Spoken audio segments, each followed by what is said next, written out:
absolutely hate coming across all these ads, especially in the new year. You're gonna get rich doing this, you're gonna do this, and you're gonna make millions of dollars, and if you do this post, you're gonna be wealthy, blah, blah, blah, blah, blah. It's annoying. So you know what I'm gonna tell you? Join Turo and you're gonna be rich.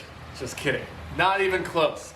I'm gonna get into the kind of the details and the nitty gritty of Turo and what to expect when you get into it.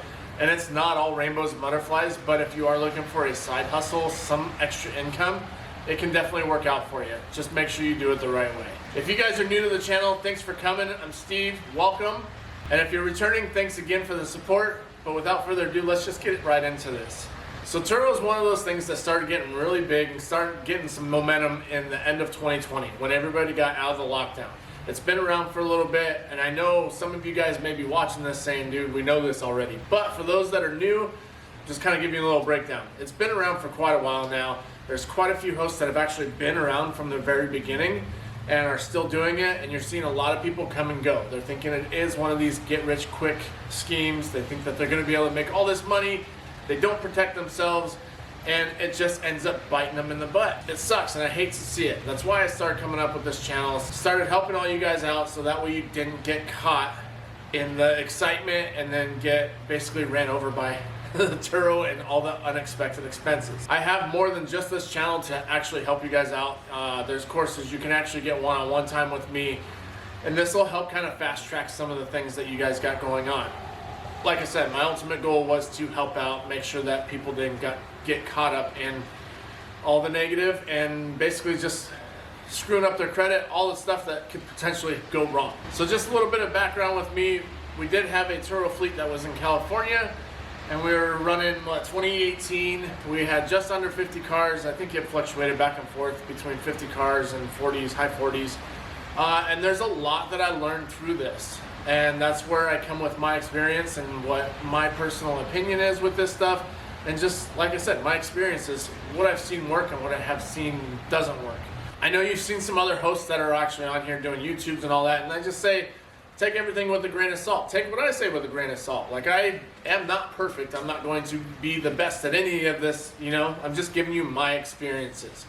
Other people do the same, and I can tell you that some other people do very well with this. So what I've come to realize with all this stuff is you don't want to jump in there without doing your research. You want to know your terms of service. You want to know what cars are going to work. There's definitely ways to check that out. You can check the market and do comps with other things just like you would with houses. So you can do comps, and you can also see if things are oversaturated. There's definitely all kinds of different ways to do that, and I strongly recommend that you go through and try and find these out. Like I said, everything I have down there, or if you check out previous videos, I give you everything on how to do this. The other thing that I will say is definitely make sure you are not in over your head. I've seen way too many people do this, and I see it way too many times over and over again on forums, Facebook posts, all this, where people come up and say, I rented out my Jeep, I have the lowest amount of miles, I have the highest deductible, and something happened. They took my Jeep off-roading, crankcase is cracked, or oil pan's cracked, or something like that, where the car was used for something other than what it was supposed to, and now they're up the creek because they're in over their head on the Jeep, they're not able to make the payments, and they're not able to pay the deductible for the damage that's been done. And then not to mention, on top of that, now they have damage done that isn't even covered because they didn't take the proper precautions. So just be careful with all that. I don't want to see you guys in the same situation.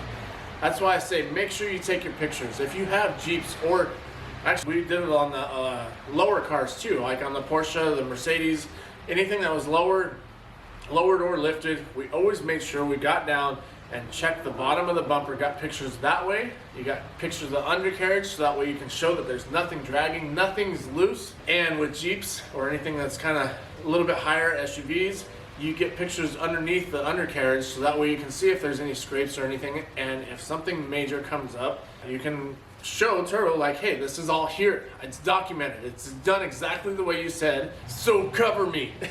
Right? Because that's ultimately what you want. You want the insurance to cover you. There's so many different things that you can do. Like I said, make sure you have enough money to cover your bills. If you are financing these cars, which I strongly go against, unless you have the capital to handle these things when something does go wrong. My biggest thing is I want to see 3 to 5 cars that are cash cars to make the payments for the finance cars But that's me. That's what I've seen works the best. You can do a whole fleet of cash cars. You can do a whole fleet of financed cars. I've seen it work both ways. But I can tell you the ones that stick around the most are the ones that have the cash cars. They have the capital, they have everything to cover everything. Anything that might pop up.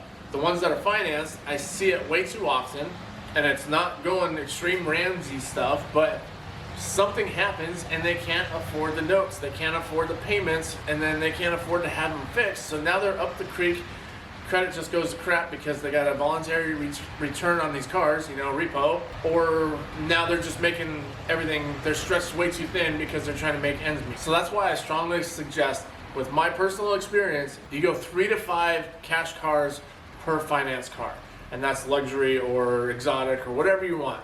The other part with all that stuff is the exotics and the luxuries. It really depends on what you get, of how the car is going to be treated. Our Porsches, those things were treated immaculate. The Mercedes, not so much. I hate to say it, they did not get treated that well. Never really messed with Lexus too much because it's a glorified Toyota, and honestly the payments, everything just didn't really make sense for what we were renting it out for. I know some people, some markets, the Lexus does very well, but once again it comes down to Turo being the experience.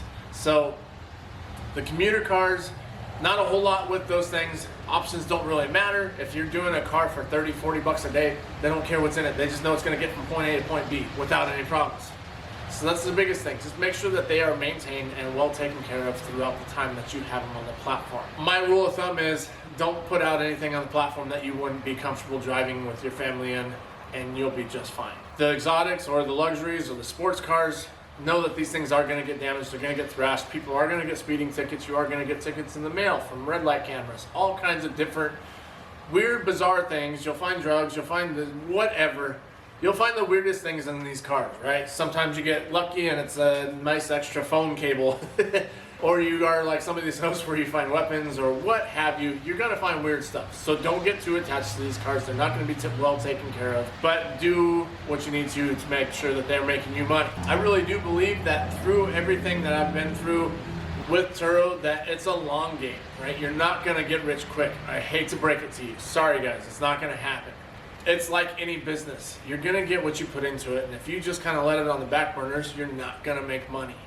So definitely plan this out for the long game, and you can actually do very well for this. There's a guy on here, LA Auto Spot. He's got a ridiculous amount of cars, been on the platform since basically day one, and he has grown to multiple states. There's a few other hosts that have done the same thing, and they are no longer on the platform. That's because they went different routes, too much financing, couldn't afford notes and all that.